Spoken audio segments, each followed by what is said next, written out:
All right, blessings, blessings. Welcome to Congregation Rehoboth Tuesday night teaching TNT.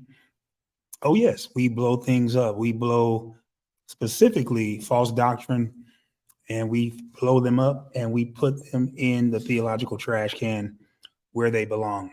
And so this is nothing but a truth seeking congregation and a truth living. And so we're looking forward to tonight's study.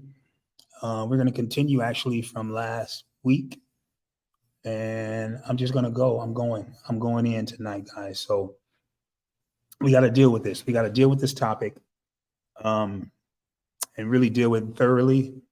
And so I'm not going to rush. I'm not going to blunder. I'm not going to sugarcoat. You guys know me. You guys know I don't do that. But tonight is going to be, hopefully for you, a further eye-opening night. And so we've been revealing some things since, we've been here. We've come against all kinds of myths, all kinds of erroneous teaching, all kinds of false doctrine, and we'll continue. We'll continue to show and prove that the truth will prevail, but we have to ensure it. I think the proverb says all that needs to happen to let a lie live is that people don't speak up and don't speak the truth. And so if you're quiet about the truth that you know, what we're doing is two things, at least two things. We are complicit with the lie, and some will say you even agree with it. And we're not obeying Yah's commands. And so one of the things he says is that we have to allow the Ruach to lead and guide us into all truth. And so that's what we're about here. And so many people can't handle that. Many people cannot handle truth unedited in their face every single time we crack the book. And so remember, the word of Yah is like a two-edged sword. So it cuts coming and it cuts going. And so sometimes I leave bleeding. And if we could bleed together, blessings and shalom. All right, so let's turn to the book of Luke. If you have your Bibles with you, turn with me to the book of Luke, chapter 8. Luke chapter 8, and we're going to drop down to verse 43. And I'm not going to read that many passages. Luke chapter 8, and we're going to start with verse 43. All right. Luke 8 and 43. And so we were in this passage last week.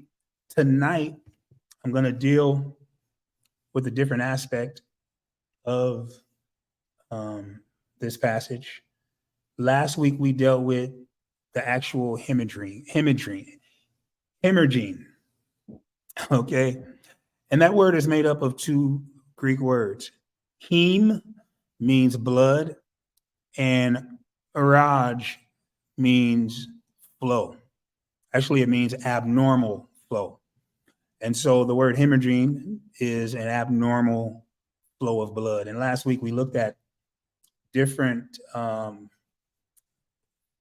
physical issues that caused this woman to have a dis-ease of abnormal bleeding. Excuse me. And so we looked at, there could have been structural abnormalities within the woman's womb. She could have had fibroids or polyps. We looked at that's a possibility. We also looked at there were certain cancers that could have caused this bleeding. Uterine, cervical, vaginal, and ovarian cancer could have caused it. But then we said also hormonal balances could have caused this woman to bleed nonstop for 12 years. All right. And so we looked at what hormonal balances, how those hormonal balances start in the first place. And let me say this, the bottom line, and you may want to write this down.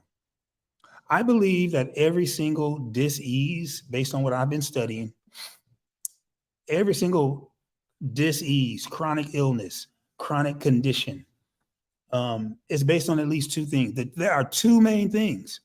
Number one, the cells are not getting enough oxygen. That's number one. They die out, they mutate into cancer cells. Number two, and therefore there's no energy. There's a lack of ATP, adenosine triphosphate, a lack of energy. Number two, acidosis. There's too much acid in our bloodstream, and that is one of the main causes, I believe, of every single disease, abnormal condition. And see, the problem is not with our organs. The organs are working fine.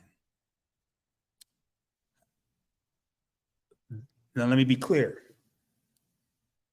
When the body, as many of these physicians say, well, you've heard this term, your body is attacking itself. I don't believe that. I believe that there's an issue within the body, and the lymphatic system is doing what it's supposed to do. It is trying to clear the body. And so sometimes when there's so much acid in our bloods, it will attach itself to tissues and bind itself. Remember, acids are one of the reasons that inflammation comes. And that word inflammation, the word flame, is the root word, and that means we're burning up from the inside out. And so that flame, that inflammation from this acid will attach itself to our tissues. And then the lymphatic system does what it's supposed to do with the phagocytes and other members that go to attack, watch this, guys. They don't attack the cells. They attack the acid that's on the cells. I want you to look at it like this. It's almost like getting caught up in a drive-by. Come on and go with me. The acid is not supposed to be there. And because the acid is there, the lymphatic system sends out its defense system to attack the acid. But watch this. The cells just happen to be in the area that the acid attached itself to. Oh, come on and go with me, guys. And so your doctors are not going to tell you. They're not going to tell you that it's the acid that you need to remove. They're not going to tell you that. They're going to tell you, oh, we need to do surgery. We need to cut those cells or organs out. And so this is why many people have their gallbladder removed. This is why many people have their tonsils removed. Listen, all of these organs, sometimes people even have their pancreas removed. And because we don't know how the body works or how it's supposed to work, we believe these doctors who take advantage of our ignorance. All right. And so tonight we're going to move on, though, and we're going to look at, so we looked at the woman. Tonight we're going to look at these medicine men or these physicians. All right. So let's read the passage really quick. Luke chapter 8, verse 43. The word of Yah says, now a woman having a flow of blood for 12 years, who had spent all her livelihood on physicians and could not be healed by any of them, came from behind and touched the border or the zitziot. Can't see it here. Okay. Touched the zitziot or the borders of his garment. Some translations say the hem of his garment. So it's referring to the zitziot. Touched the hem of his garment, and immediately her flow of blood was stopped. Right? So tonight, guys, I want to deal with the series that we're still in. If you've been following us for these past 3 weeks, we're dealing with corruption in the medical field. And I don't have to convince you of that. If you are aware of or have even spoken with people who are in the medical field, if they're honest, they will tell you that there is a tremendous amount of corruption. Now, there are certain wiggle rooms that allow them to get out. For example, it is illegal for a doctor or a hospital to take kickbacks from a pharmaceutical company. But it's not illegal for a doctor to promote a certain drug to his patients. That's not illegal. Or to speak at events promoting certain drugs. And so what's going to happen naturally, because we believe that these physicians are gods and they know what they're talking about and they're our only hope, what do? We purchase the medication because they say we need to take this medication or we're going to die, and we need to take it for the rest of our lives. But I'm here to tell you tonight that that's not true, that is a lie. That is a corruptive practice that physicians and pharmaceutical companies trap people who are suffering from dis-ease, abnormal conditions that can easily be reversed. I want y'all to hear this. They can easily be reversed by changing one thing, by changing what we eat, right? And so I want to deal with these corrupted medicine men tonight.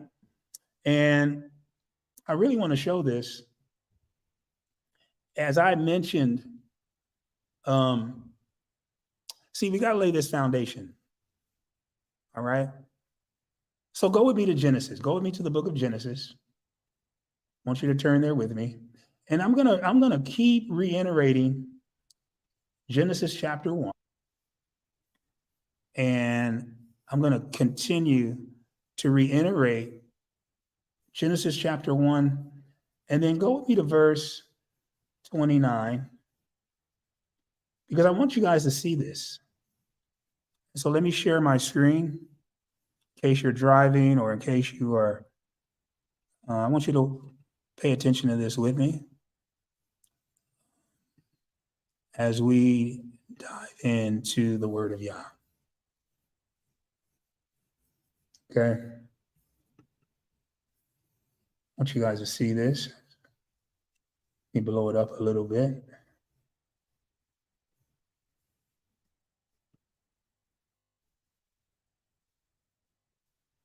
Okay, so we're going to go to 129. Guys, this is the verse that we need to study, that we need to pay attention to, that we need to really understand what's being said here. So we know the setting of Genesis 1:29. All right. Now I'm going to mention a few things about Genesis chapter 1 and chapter 2. Genesis 1 is an explanation of what Yah did. Okay, he's telling you what Yah did. Chapter 2, he goes into detail about chapter 1. So Genesis chapter 1 and chapter 2 are pretty much the same. And this is done in many places in the Bible. This is not unique. This is not something that is strange to Scripture. It happens in various other passages. All right. And so Genesis 1 is just an overview of what he did. Genesis 2 is a detail by detail blow. All right. And so we have to understand what is happening in these two chapters, because many people will misunderstand chapter 1 and 2, and they will say that chapter 1 was not in the garden. Chapter 1 was not in the garden. And I'll get to the verse where I believe it's chapter 2, verse number, is it 6 or 8? Here, I'm going to show this one too, because I need to lay this foundation, guys, because people, is verse 8. People come to erroneous conclusions when they don't understand this fact that Genesis 1 and Genesis 2 are the same exact chapters. However, Genesis 2 is going into detail about Genesis 1. So look at verse 8, and this is what people will say. And the Lord God planted a garden eastward in Eden, and there he put the man whom he had formed. Now, this is what people will say. Well, see, he planted him there. So obviously he was somewhere else. Guys, that's a wrong hermeneutic. In other words, that's a mistake in your interpretive skill. We know that chapter 1 is indeed is an overview of chapter 2. It's just an overview. Chapter 2 is a detailed version of chapter 1. And to prove it, let's look at Genesis 1:26. And God said, let us make man in our image, after our likeness, and let him have dominion over the fish of the sea, over the fowl of the air, over the cattle, and over all that creepeth on the earth, and over every creeping thing that creepeth upon the earth. Watch this, verse 27. So God created man in his own image. In the image of God, he created him. Male and female, he created them. Do you see how that's an overview? Watch this, verse 28. And God blessed them, and God said unto them, be fruitful and multiply and replenish the earth and subdue it, and have dominion over the fish of the sea, the fowl of the air, and over every living thing that moveth upon the earth. Now, the question I ask you is this, the same question I ask people. Where is this taking place? He doesn't say, right? He doesn't give that detail because why? It's an overview. But when we go to chapter 2, he gives explicit detail. Okay? Now watch verse 7. Verse 7 says this, and the Lord God formed man of the dust. See, he didn't say that in chapter 1. He's giving more detail. He said, let us create man in our image. He didn't say how he was going to create him in chapter 1. It's an overview. But chapter 2 is a detailed account. Let us form man out of the dust of the ground. By the way, next week, I'm really going to go in on this design, and I'm going to show and prove, because when he says the dust of the ground, can someone tell me what is in soil in every single place upon the earth? What kinds of things are in soil? Don't say dirt. Don't say dirt. What's in the dirt? No matter where you go upon the earth.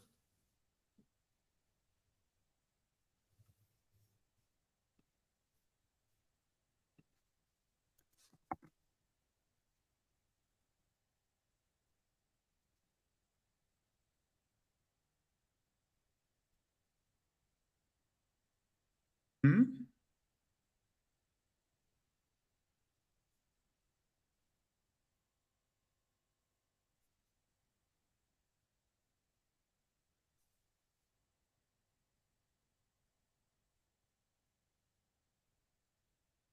So I want to show you guys this. Hopefully it's big enough. Yes, minerals are found in the soil everywhere. Minerals are the largest component of the soil, guys. It's the largest component of the soil. All right. And so I need you, but watch this. The soil is nutrient rich. Nutrient rich. All right. I want y'all to see this. This is why it is the perfect habitat for all living living organisms. It's the perfect habitat for living organisms. All right.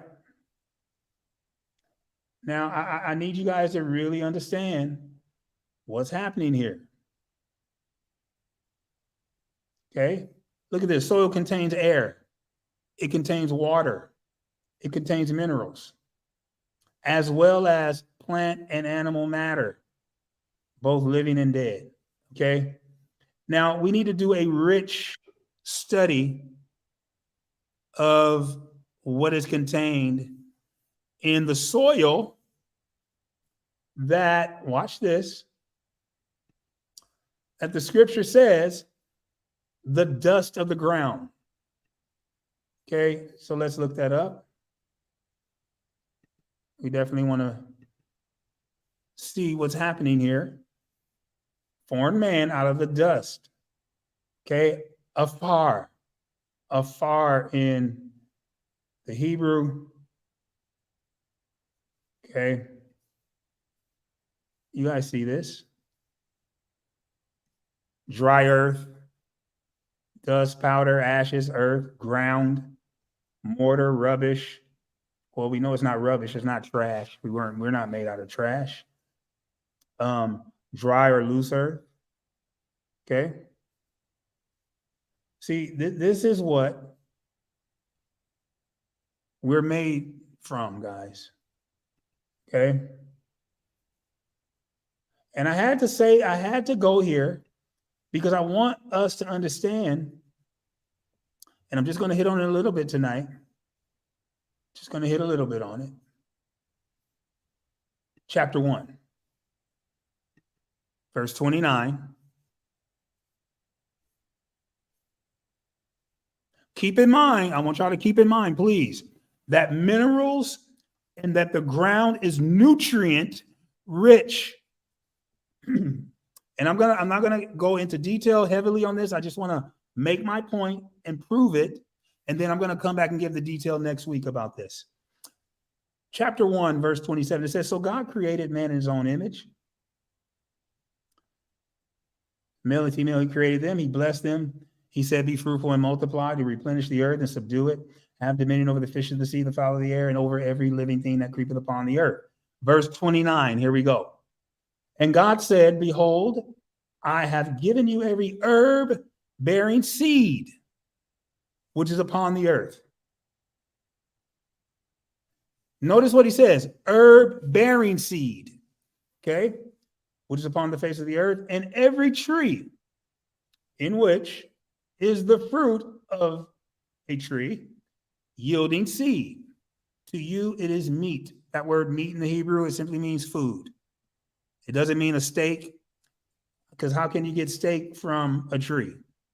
Okay, that's we know that. Verse 30, watch this. And to every beast, this is what the beasts are to eat. Okay, to every beast of the earth, to every fowl of the air, to every thing that creepeth upon the earth, wherein there is life, I have given every green herb for, here that word is again, meat, but it means actually food. Can someone tell me, what does a parakeet eat? Can someone chime in and tell me that? Hold on, I don't think I let you guys in. Let me let you guys in real quick. And then if you want to talk, you can unmute yourself. Can someone tell me what a parakeet eats? Seeds. Okay, seeds, right? Same bird, right? Oh, go ahead, sister. I'm sorry. I was just going to say seeds. Seeds. What does a hummingbird eat? Nectar from flowers. Nectar. Anything else? Do they eat sap? Do they eat sap from trees also? I don't know.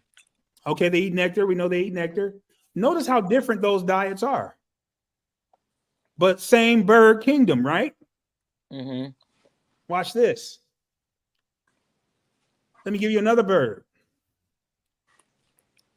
What does what does the vulture eat? Roadkill. They eat meat, don't they? Roadkill. Mm-hmm. Absolutely. Now watch this. Vultures can eat meat, or guess what? they could eat fruit or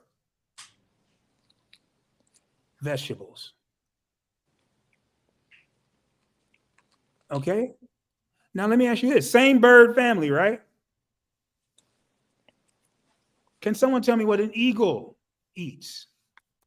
Animals, small rodents. Okay. What else? What else do eagles eat? Have you ever seen an eagle dive into the ocean or dive into the water or Yeah, see? fish. Yeah, they eat fish. Yeah. Oh, yes. Now, let me say this. What else can they eat though? Because vultures are huge. Their talons, is that what you call their feet, or is that their Yes. mouth? No, it's talons. Yeah, yeah. What can they grab and take away with them? The small rodents, the fish. Yeah, absolutely. What else can they grab? They can a rabbit. Come on. They'll take Foxy in a minute. They will lift Foxy Yeah. off her feet and she'll be flying like she's Superman. That's not Your talking. little dog, you got a That's outrageous. chihuahua, they'll take the chihuahua too. But watch this. They are carnivores. Eagles are carnivores. They have a different diet, but watch this. Same bird family, right? Okay. And so I want to say this, that just because they're birds, they all have different diets. I want to declare to you tonight that the physical makeup between the different cultures of people, there are different foods that we can eat as so-called African Americans. Sorry, that other people can eat, but for us, it'll tear us up. Can you imagine if a parakeet tried to eat roadkill? What would happen to that parakeet? Mm. You think they would be able to digest it? Is their digestive system, can they handle eating flesh? Probably not. Not at all. They weren't created. Who created the birds? We just read Yeah. it. Yah did, right? But he created them differently. Same family of birds, but different eating habits. Now watch this. I want to share this now. When Yah created man, look what he says in verse 29.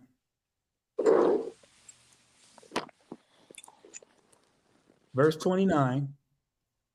Remember, he created Adam and Eve, and this is what he said to them.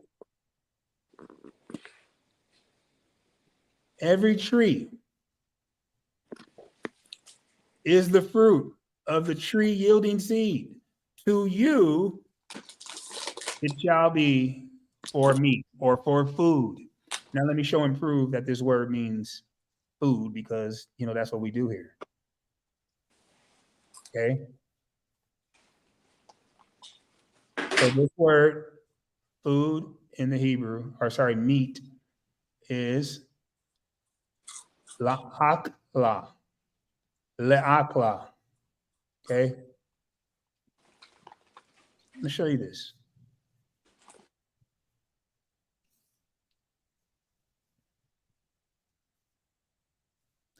It's food, eating, object of devouring, consuming. Now, watch this. Wild beasts, but it's figurative. So we know that Genesis 1:29 is not telling Adam and Eve we want you to figuratively eat. No, this was literally what their diet was supposed to be. Adam and Eve, I'm going to say this, Adam and Eve's original diet. Now, I'm not saying diet like you go on a diet, but the food that they should have been devouring, the foods that they should have been consuming, watch this, was fruit. That's the original diet of Adam and Eve. Now, what I'm going to get into next week, and I'm going to get into it. Let me see. Am I getting into that a little bit tonight? No, this is all next week. Yeah, this is all next week, but I'm going to say it tonight. Adam and Eve, and I hope you guys remember this and you should write this down, are the archetype for every human. There are forefathers. When Yah created Adam and Eve, let me read this to you. I'm going to read this to you now because I want y'all to see this.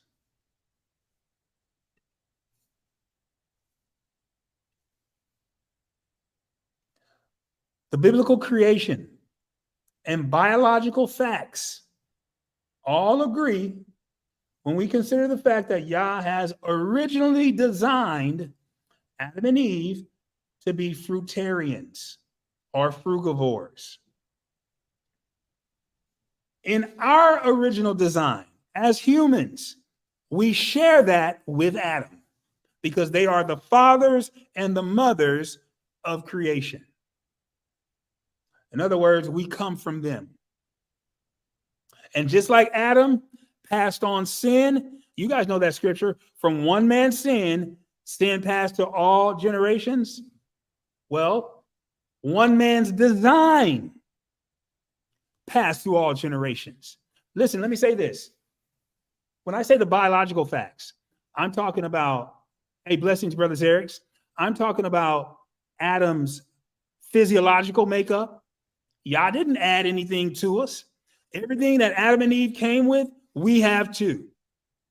When we talk about their physical, biological, molecular structure, Yah wasn't in the back saying, let me see. I know Adam and Eve sinned. Let me add something. Let me add some more organs to the humans that came after Adam and Eve. Now watch this. We can easily prove that. Who were the children of Adam and Eve? The ones that we know, the ones that are mentioned in scripture. There were 3 of them that were mentioned. All boys. Can someone name them? Who was the first one? Cain, Abel, and Cain Seth. and Abel. Cain, Abel, And Seth. and Seth, right? Seth. All right, awesome. Now they took wives, they had children all the way until Noah was born. Come on, go with me here. We don't read anywhere in scripture where Yah added more organs, different kind of organs, or they should work differently. Every single organ that we have today, every biological structure, every single physiological fact that we have today, we got it from our Father. Are y'all with me? Amen. Unless y'all can give me proof, unless y'all can show and prove that Yah added organs or different systems to us that Adam and Eve didn't have. Eve was able to have children, so are you. She had a uterus, so do you. She had breasts and was able to breastfeed, so do you. She had all 13 systems: nervous system, lymphatic system. What are some other systems that we've mentioned before that you know? Digestive system, Digestive, respiratory. skeletal. Anything else? The same systems that we have at work in our bodies are the same systems that Adam and Eve had in theirs. Nothing's changed. Are y'all with me? So watch this. There was a specific design that Yah created humans to have. And with that design came a diet. Come on and go with me. Now, notice can someone tell me based on Genesis 1:29 and Genesis 1:30, what was the animal's diet?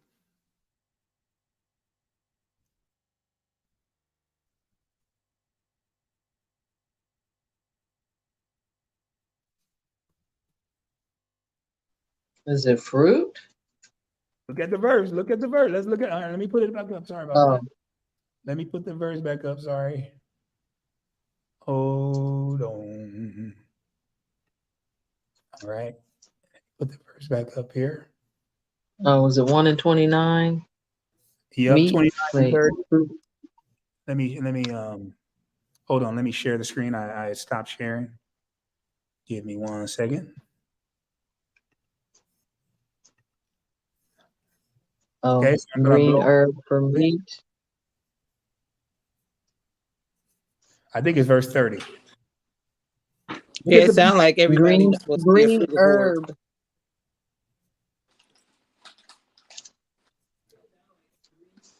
Okay, you guys see that, right? Now I want you to turn with me to Isaiah chapter 11. Well, we're gonna have study tonight, y'all, and we're gonna show and prove it. We're not gonna look. We're not gonna back down from anyone when it comes to telling the truth. Isaiah who? 11 and 6. 11. Actually, start from verse 1 and go to verse 6 if you wouldn't mind. Whoever gets there first. He said 11:1. 1 through 6, yep. And there shall come forth a rod out of the stem of Jesse, and a branch shall grow out of his roots. And the Spirit of the Lord shall rest upon him, the Spirit of wisdom and understanding, the Spirit of counsel and might, the Spirit of knowledge and of the fear of the Lord. Verse 3. And shall make him of quick understanding in the fear of the Lord, and he shall not judge after the sight of his eyes, neither reprove after the hearing of his ears. Verse 4. But with righteousness shall he judge the poor and reprove the equity for the meek of the earth, and he shall smite the earth with the rod of his mouth, and with the breath of his lips shall he slay the wicked. Verse 5. And righteousness shall be the girdle of his loins, and faithfulness the girdle of his reins. Verse 6. The wolf also shall dwell with the lamb, and the leopard shall lie down with the kid, and the calf and the young lion and the fatling together, and a little child shall lead them. Go to verse 9. I'm sorry. And the cow and the bear shall feed their young ones, shall lie down together, and the lion shall eat straw like the ox. Ooh. And the sucking child shall play on the hole of the asp, and the weaned child shall put his hand on the cockatrice den. Verse 9. They shall not hurt nor destroy in all my holy mountain, for the earth shall be full of the knowledge of the Lord as the waters cover the sea. Now watch this. Can someone tell me what is this verse describing? Because remember, in Genesis, we don't see lions eating gazelle. We don't see that, right? Because what did y'all say that the diet of the beasts were? Green herb. Green herb. Now watch this. What is this text saying though in Isaiah?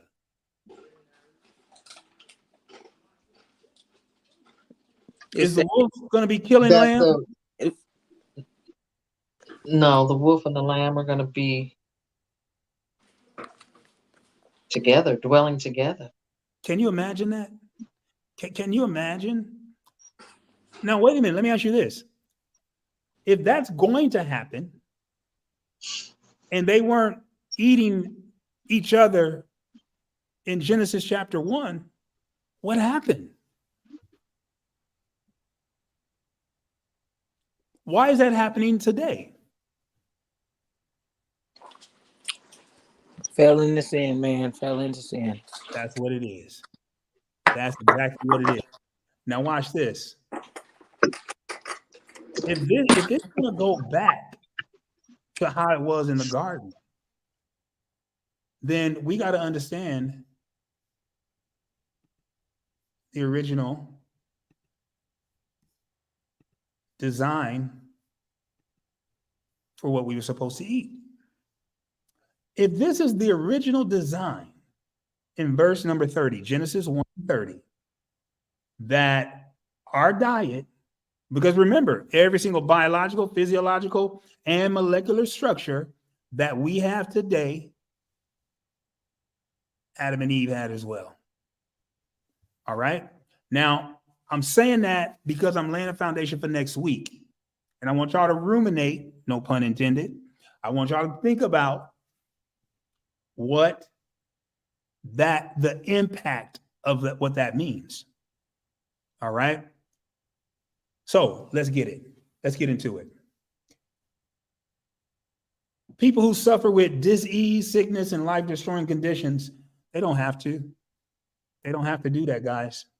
Every single disease, abnormality that we suffer, that children suffer who are born with these abnormalities, are born with these diseases, they are based on what we've been eating from generation to generation, what that mother ate, what that father ate. And as they come together and go half on a baby, all right, they don't just transfer DNA.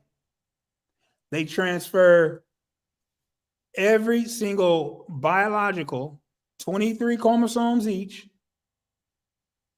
All right. The ribose, nucleic acids, deoxyribose nucleic acid. They pass that on to their children. And whatever their health condition was, whether they knew it or not, it gets passed on right to that child. Now, having said that, government and medical professionals are unable to save a suffering person from perishing. They can only, now let me say this. I don't want to just make that blanket statement. Usually, they're buying time and they say, what do they tell you? That your condition is irreversible and you're going to be on medication for the rest of your life. Let me tell you something right here tonight. That is a flat out lie. It's a lie. Now, let's go back to why they say these things. Let's start with Louis Pasteur. You guys heard of him, right? Louis Pasteur. You guys heard of him? All right. He was a chemist and a microbiologist.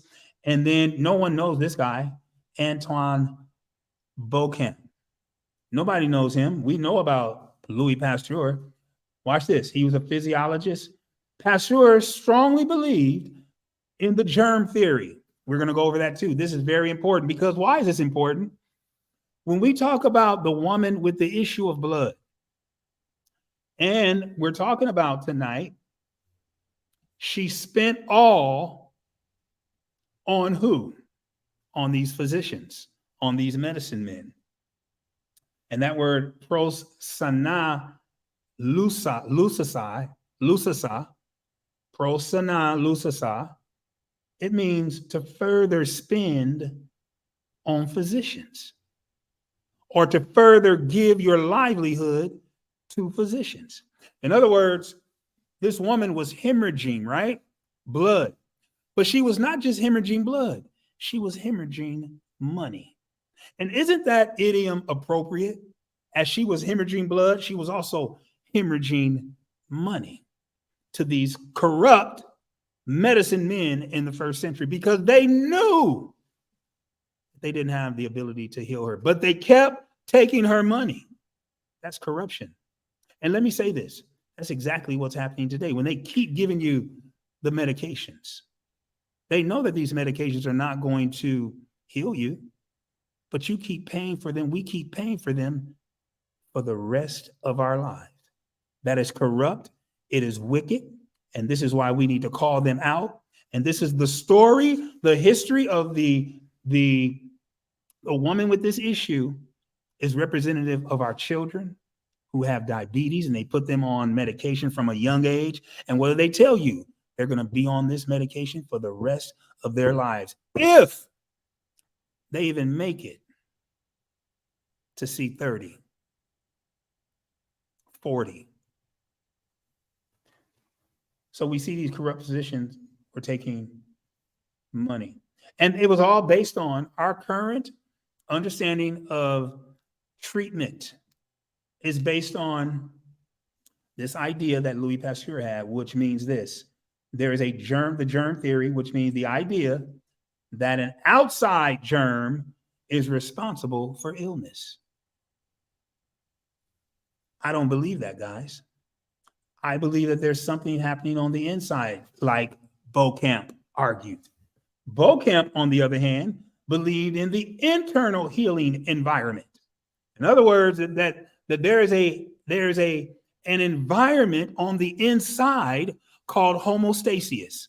Oh, come on and go with me, guys. Homeostasis simply means that there's a balance between the acids and the alkalinity in our bodies. Does anyone know what the number? There's a certain number that will suggest that your body is at homeostasis. Does anyone know that number?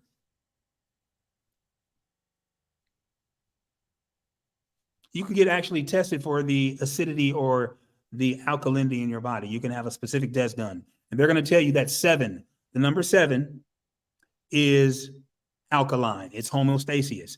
If you go higher, above 7, then you are flirting with being acidic, too much acid. You go below 7, then the alkalinity is too much as well. So we're going to be explaining that next week. But I just want to say that Beaucamp had a different view. He didn't believe that there was an external germ. Like Louis Pasteur, he believed that there's an internal environment that healing could take place in. And if we get the internal environment correct. Now, let me ask you guys this. How do we determine what the internal environment of our bodies is? How can we determine that?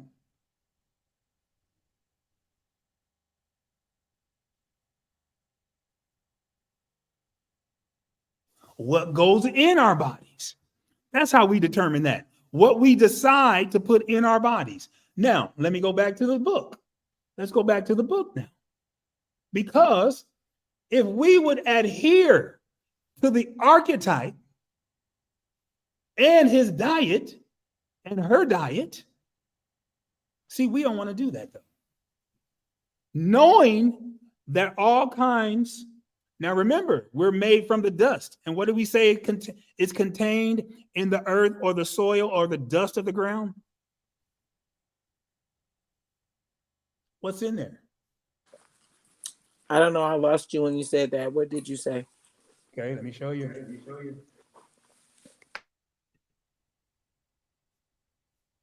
Soil is composed of biotic, living, or once living things like plants, insects, and abiotic materials, non-living factors like minerals, water, and air. Now, we can get into, well, what are all of the different kinds of minerals that are involved, that are present? Look at this. The 4 main ones are right here.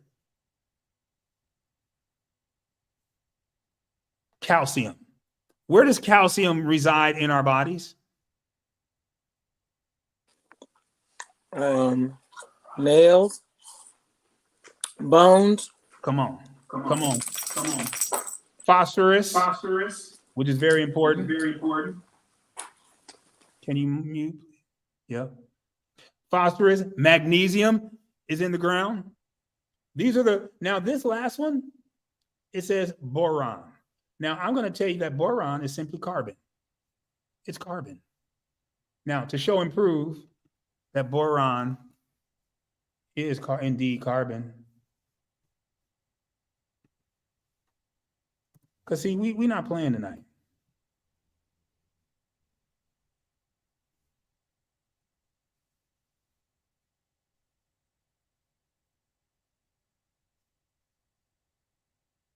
Hold on.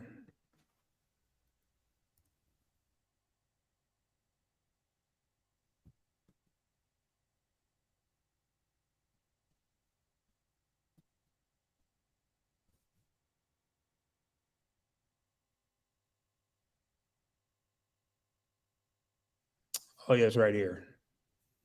So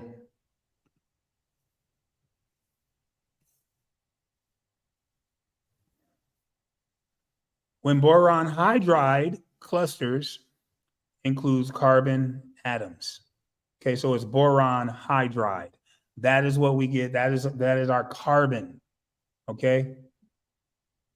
And so we can see that these two, and I'm in chemistry class and I'm learning about this stuff right now. So please forgive me.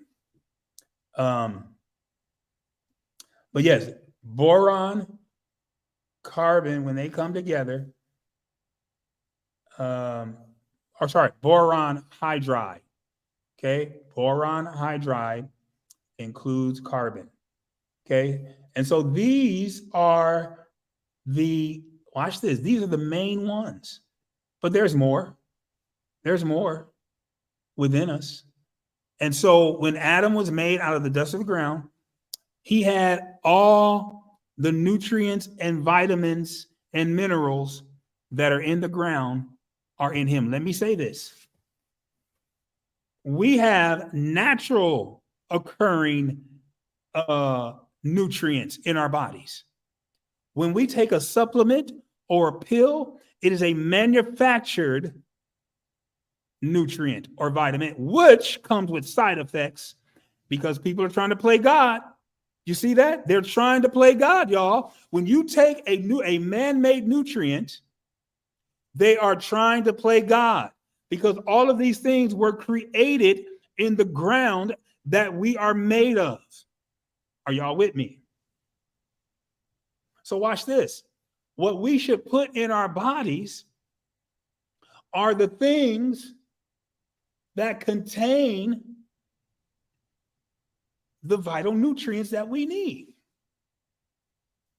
Are y'all with me? Now, why are these doctors corrupt? Just like they were, they take your money and they give you manufactured minerals, manufactured nutrients. Can I tell you the ones that are already in us? I want to show you.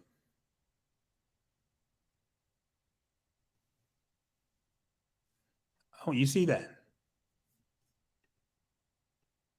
Look at this. The 6 essential nutrients for humans are carbohydrates. That's carbon and hydride. Protein. Proteins are simply amino acids because amino acids are the building blocks of proteins. But when you get down to it, they're amino acids. Fats. But here we go. Vitamins, minerals. Same stuff that's in the ground that Yah created us from. Are y'all with me? Okay. Now let's get into this. Now, do you guys know who this is I'm about to share right here?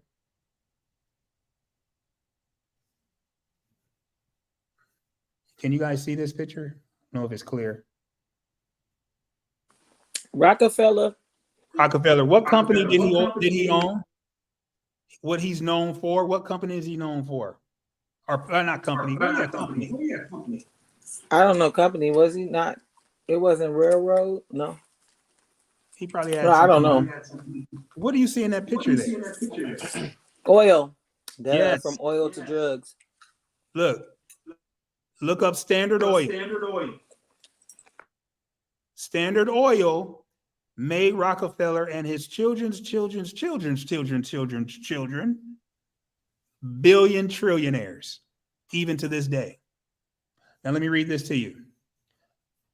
Oil tycoon John D. Rockefeller, founder of Standard Oil, was looking for ways to make greater profits from oil. Are y'all ready for this? He approached the drug companies and made an offer which went something like this. If you can make drugs, medications from my oil, I will fund medical schools, textbooks, medical libraries, hospitals, and medical conferences. If you do what? What did Rockefeller make a deal? What was his deal?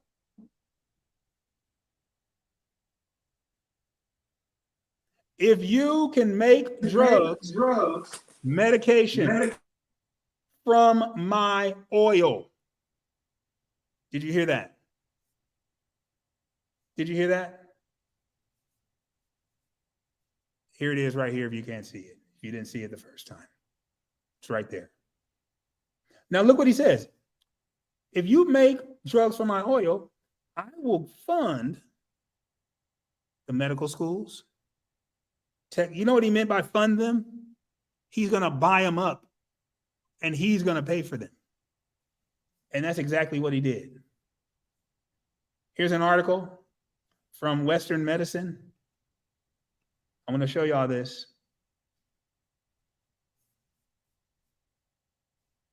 See, we need multiple, we need proof.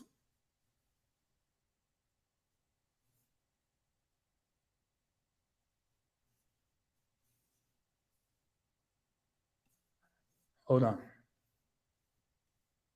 I thought I highlighted it.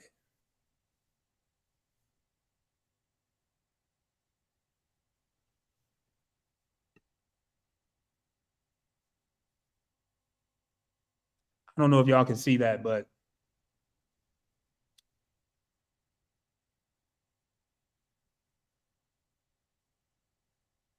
look at this, guys.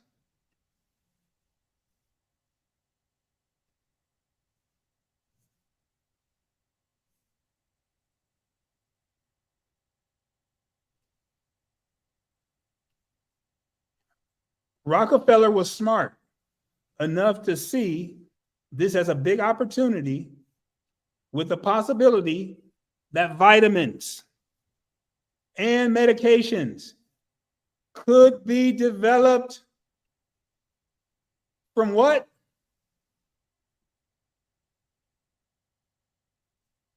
Petroleum. Wow. Yeah, I was just Go ahead.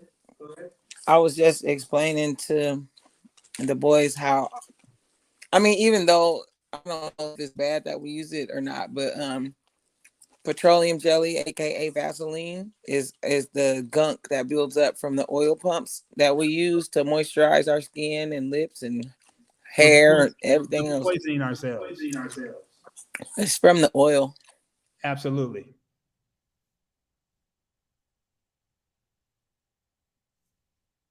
Look at this. During this same era, the 1900s, I'm up here at the top.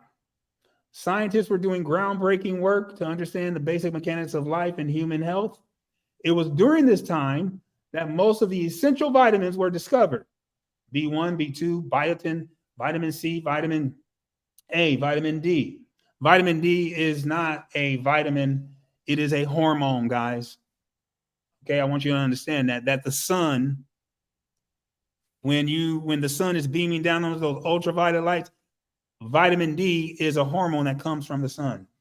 By identifying these vitamins, science took huge steps forward and enabled simple vitamin remedies to cure conditions that were caused by vitamin deficiencies. Now, why would they have a vitamin deficiency? Because they weren't eating the foods that contain the vital nutrients. Come on and go with me here. Now, what foods contain natural vital nutrients?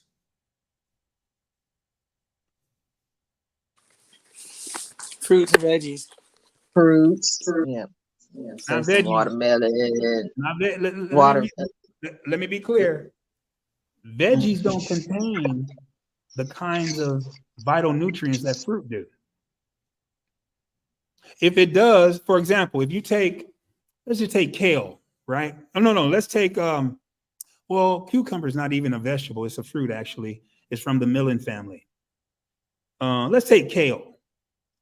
Has anyone ever tried to eat kale just raw by itself? It's hard to chew up, isn't it? No, thank you. You know why it's hard to chew up? Because it has cellulose on it. It's covering. It's actually a protective layer. Now watch this. Cows can eat it. Any animal that can chew the cud, swallow it, and regurgitate it, that has more than one stomach, they could eat plant life with cellulose on it. Why? Because they break down the cellulose, they spit it back up, and then they eat the plant without the cellulose on it. But guess what? We only have one stomach. So when you eat your kale next time, I want you to notice how hard it is to eat by itself. You're going to be chewing you're going to get those 30 chews in for sure, eating some kale.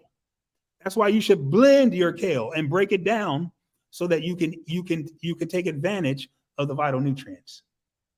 But fruit, and I'm going to show and prove this next week, but fruit is the only, look, it's the one that Yah gave us to eat.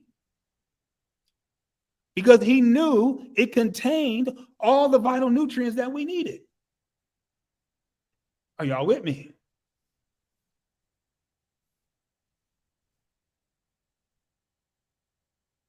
Let me read one more thing from here. Hold on.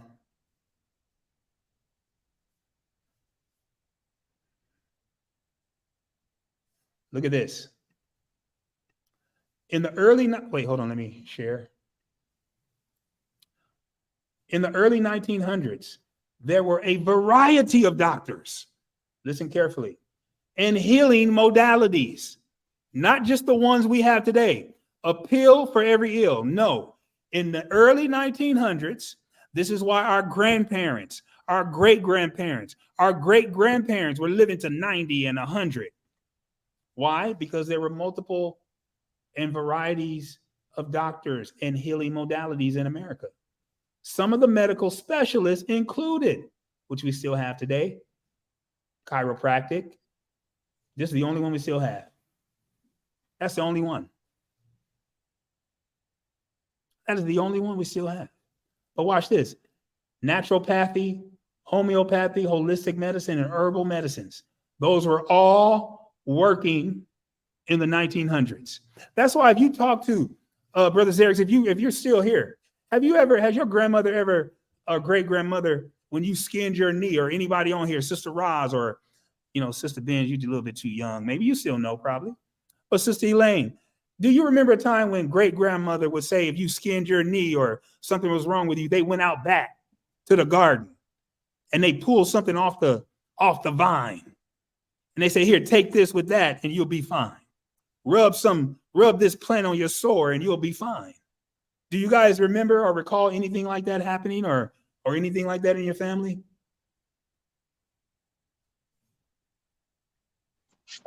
No, not really. Just some old fashioned like salve. Where'd they get it from? Where'd they make that salve from? I don't know where they got it from. We was just in a can and they put it on us. They didn't go to the doctor to get that. I guarantee you that. They made it. I only remember having aloe vera plants and knowing that those are good for multiple things. But we had some mercure comb. We had a red one that would sting a little, and we had a clear one. And that's what I remember, some mercure comb. Oh yes. Yeah, we just had straight alcohol and peroxide. Really, that's okay. That was okay. It made it bubble. The one that made it bubble up, white bubbles. Yep. Right? Yeah. We had turn those white. too. You know it's working. Okay. Now watch this.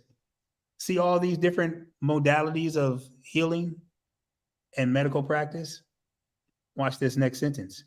To eliminate the competition, Rockefeller hired a contractor named Abraham Flexner to submit a report to Congress. The government is involved in this, y'all. This report concluded that there were too many doctors. We don't need naturopathy. We don't need homeopathy. We don't need holistic medicine and medical schools. We don't need all these homeopathy, naturopathy, and holistic schools. And that watch this, and that all natural healing modalities, which had existed for hundreds of years, were unscientific and quackery. You see that? If these things were unscientific and quackery, How are all these people living to their hundreds? How are all these people not getting all these disease? Why were children not suffering from diabetes mellitus 1 and 2? Why weren't they suffering from obesity like they are now? The report called for the standardization of medical education, whereby only the American Medical Association, another monopoly, would be allowed to grant medical school licensure in the U.S. You see that? Do you understand where we got our wicked medical system from now? They're putting oil, petroleum in the medicines, and it's still in there right now. So watch this. How can you tell me? Can you poison yourself and expect to be healed?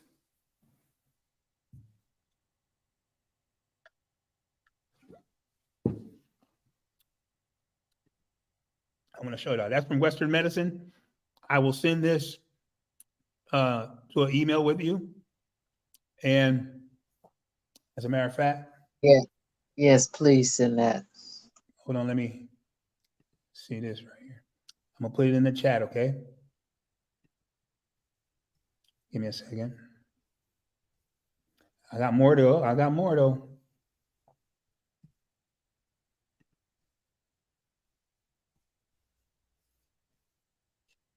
Now, this is one article. I have more than one article, okay? Because you should never trust information where there's only one source.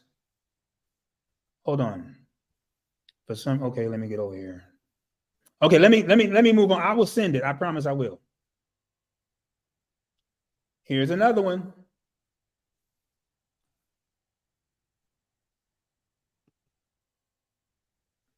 John Rockefeller, how he took control of modern medicine. That's what he looked like. Y'all see him?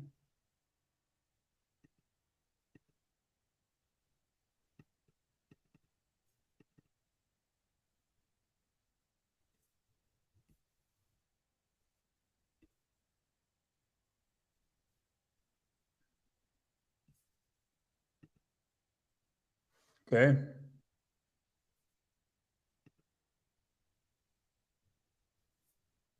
Let me get to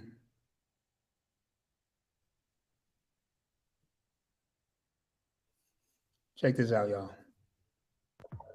At the dawn of the 20th century, John Rockefeller's ruthless maneuvering, including bribery, price fixing, corporate espionage, and creating shell companies to conduct illegal activities, had won his Standard Oil Company control of 90% of U.S. oil production and made him the richest man in world history, with a net worth of over $500 billion of today's dollars. In 1911, the Supreme Court ruled that Standard Oil constituted an unreasonable monopoly and splintered the behemoth into 34 companies that became Exxon, Mobil, Chevron, Amoco, Marathon, and others. Ironically, the breakup increased rather than diminished Rockefeller's personal wealth.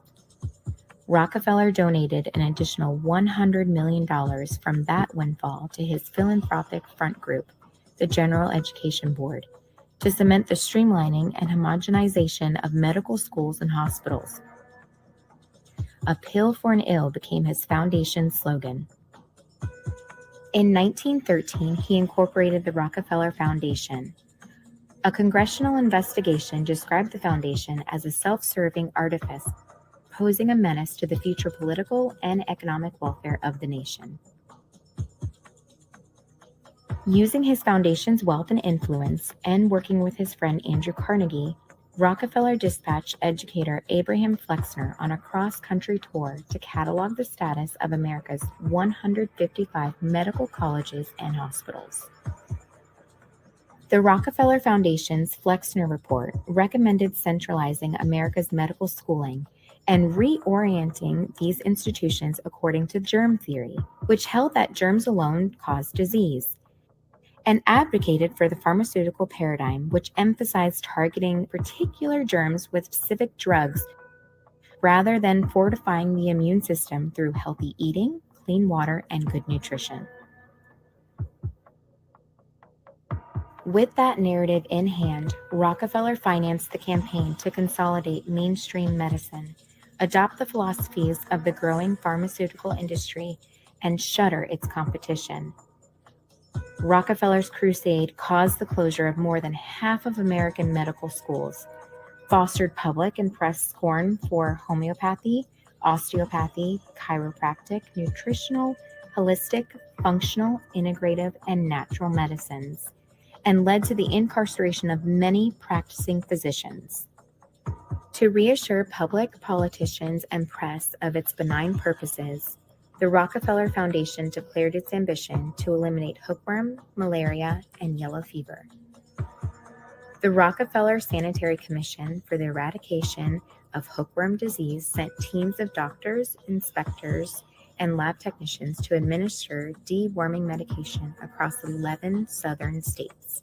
These ambassadors systematically exaggerated the medication's efficacy, glossed over its regular fatalities, and through the graces of Rockefeller's mercenary army of journalists for hire, ignited enough favorable interest for the foundation to justify the proposed expansion into the colonized world.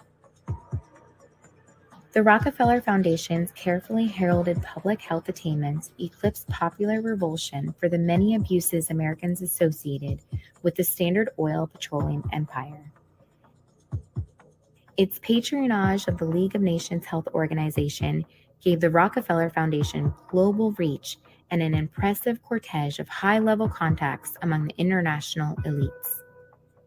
The Rockefeller Foundation provided almost half the budget for the organization following its founding in 1922 and populated the ranks with its veterans and favorites. Okay, I'm going to stop right there because I'm going to send this to you guys to watch. Now, out of those 150, I think he said 1,000 medical schools, guess what? Some of them were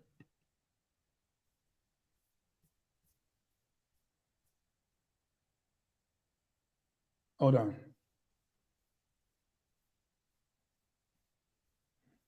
guys, bear with me. I'm almost here. Oh, yes. Many of them, look at this. Medical history, the Flexner Report, and the so-called black academic medicine. There were black schools, so-called black schools, and hospitals that our people had during this time. Because remember what I said, different birds eat different foods. Let me say this. We as a people, just because you see people eating meat, do you not know, and I'm going to show and prove this. I'm going to say it, though. It's a claim, yes, but I will do it next week. I don't have time tonight. Can you highlight where you're seeing the black school? Oh, sorry. Got to share it. Okay. This, so in other words, what I was saying is we have there were black schools that treated black people because just like different kinds of birds have different diets that affect them differently. It is my belief, physiologically only, I'm not dealing with race. I'm just dealing with the physiological molecular structure of different people. Listen, so-called whites, the reason why they can eat a lot of meat and not be affected immediately like us is because their hydrochloric acid in their stomach, in their duodenum, is hotter than ours. In other words, they can break it down faster, but the long-term effects doesn't happen to them until later. With us, it tears us up right away. Now, let me show you something. I will prove that next week. Look at this. So we had our own medicine, our own medical schools, our own hospitals. I'm over here in the left paragraph. The medical care of the Negro race, this is from Flexner, will never be wholly left to Negro physicians. How come we can't take care of ourselves?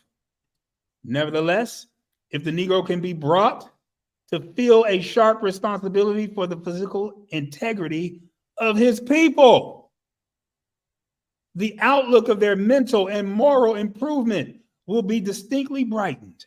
Did you hear what he said about us? Let me read it again. If the Negro can be brought to feel a sharp responsibility for the physical integrity of his people. In other words, if we stop eating fried chicken and get back on the fruits, come on and go with me here. If we stop eating dairy and get on the fruits, if we stop eating cheese and all of these foods that to them, and it's true, showing that we don't even care about the physical integrity of our body structure, because we'll eat anything. And so not only did Flexner observe this, now let me say, there were financial conditions. Because I can hear somebody saying, well, you know, we didn't have enough money, and that's true. But we got to care more about what we put in our body. I don't believe in the germ theory. I don't believe it's something from outside. I believe that if we create the environment on the inside of our bodies, based on the foods that we eat, that we were designed originally to eat, listen carefully, and I'm going to say it loud. We were not designed to eat meat. It's obvious. Look at verse 30 in Genesis 1 and 30. If we were designed to eat meat, he would have included it in the diet.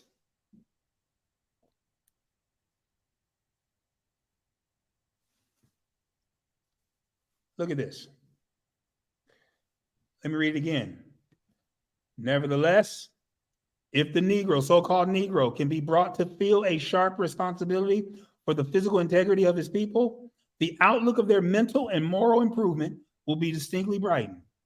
The practice of the Negro physician will be limited to his own race. Okay, cool. That's fine.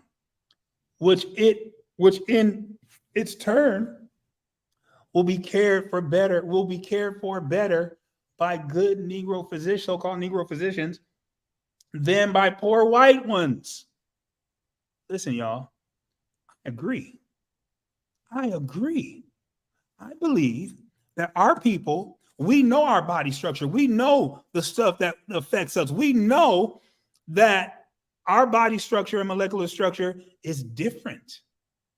Just like that eagle's is different from a parakeet. Our body structures are different. We have melanin, they don't. How come they don't have melanin? We have a different molecular structure. Come on and go with me here. If we eat the right foods, we don't need, watch this, we don't need a manufactured sun tanning lotion. Oh, come on and go with me here. We don't need it. But because we don't care about the physical integrity of our body structure, we acting like we don't even have melanin.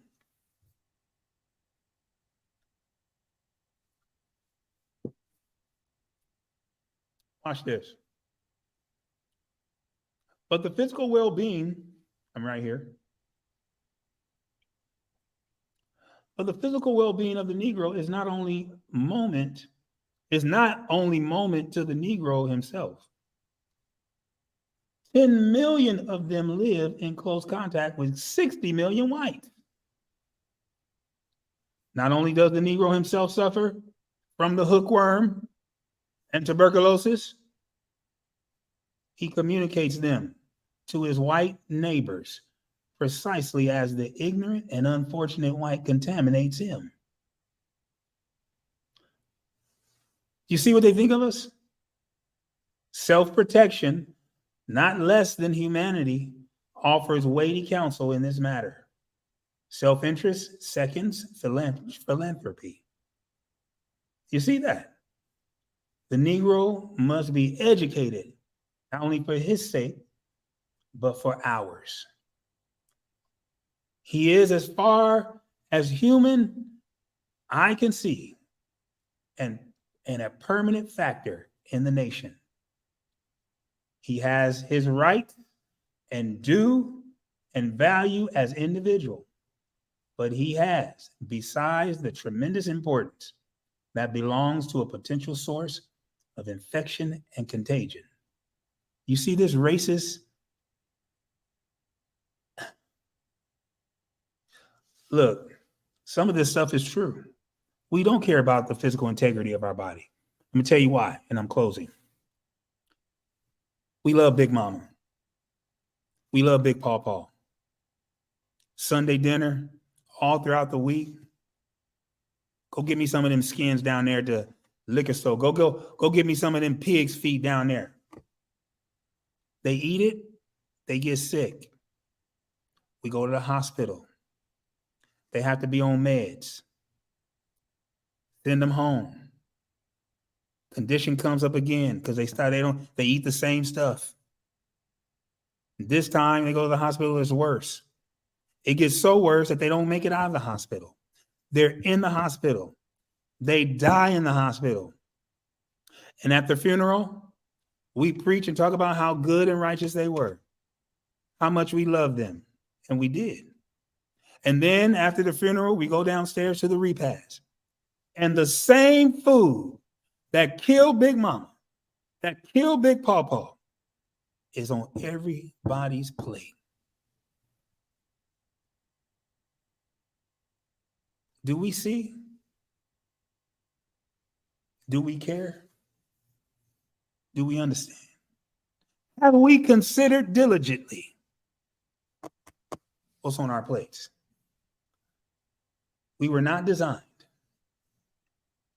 We were not designed to eat meat. I don't care how long you've been doing it. I don't care why you do it. I don't care. Listen, you and I were not designed to eat meat. That's just the way it is. It's not because I want to eat meat. I want some. But because I understand what it's doing to my body, because I understand how it's affecting me, because I understand how much acid and inflammation comes around my organs and I can't eliminate the waste material in my body, like this woman of blood, or this woman that hemorrhaged for 12 years. We're going to go to physicians, to physician after physician, and they won't be able to help you. Our only help is to turn to the scriptures and to do what these scriptures are telling us to do. It is to get back to the original, archetypical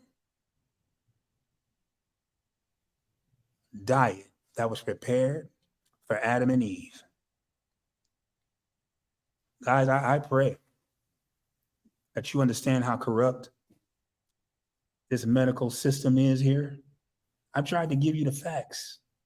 I've tried to give you the history to show you that just like in the day of this woman with an issue of blood, doctors are still corrupt.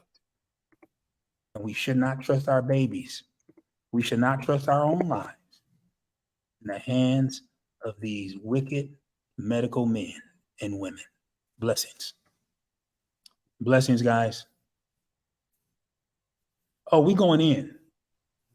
We going in. We showing and proving that, look, we not gonna play over the. We're gonna break the failure cycle right here and right now. Our children can do it right now. We're gonna see grandchildren that says, you know what? I want to go back to the original diet because I want to live. And you're gonna do it too, because you're gonna want to see those grandchildren. You're gonna want to see them graduate from high school and go to college and graduate and get married. You're gonna want to see that. But I tell you, we won't see it. You got children right now dying of diseases that our grandmothers and great grandmothers used to get. All right. Blessings, guys. We will be here on Friday night. I believe 5 o'clock. We're going to eat first. And then we're going to celebrate the first night of Sukkot Tabernacles. I look forward to you being out this coming Friday night as we bring in Sukkot. Friday night, I believe at 5. Is it 5 o'clock? 5 o'clock, I believe. All right. Any questions?